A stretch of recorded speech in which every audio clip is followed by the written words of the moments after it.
श्री स्वामी समर्थ. कशा आहात माझ्या स्वामी भक्त मैत्रिणींनो. स्वामींची पुण्यतिथी जवळ येते आणि आपल्या सगळ्यांनाच वाटतं की या दिवशी स्वामींची काहीतरी विशेष सेवा करावी. पण कधी कधी मोठमोठ्या पूजा करणं शक्य नसतं. मग अशा वेळी काय करायचं? आज मी तुम्हाला सांगणार आहे फक्त 11 रुपयांत होणारी एक अतिशय प्रभावी सेवा, जी तुम्ही घरात बसून अगदी सहज करू शकता. बघा, खूप सोपं आहे. आपल्याला काय काय लागणार आहे? फक्त 11 रुपये, एक 10ची नोट आणि 1चं नाणं घेतलं तरी चालेल. एक छोटासा लाल रंगाचा तुकडा, कापड. आता काय करायचं? पुण्यतिथीच्या दिवशी सकाळी स्वच्छ आंघोळ करून देवापाशी बसा. स्वामींच्या फोटोसमोर दिवा लावा.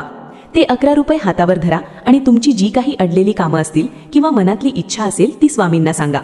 जसं आपण आपल्या वडिलांशी बोलतो तसंच स्वामींशी बोला. त्यानंतर ते पैसे त्या लाल कापडात ठेवा आणि श्री स्वामी समर्थ या मंत्राचा जप करा. जमेल त्यांनी 1 माळ जप करा, नाहीतर किमान 11 वेळा तरी मनापासून म्हणा.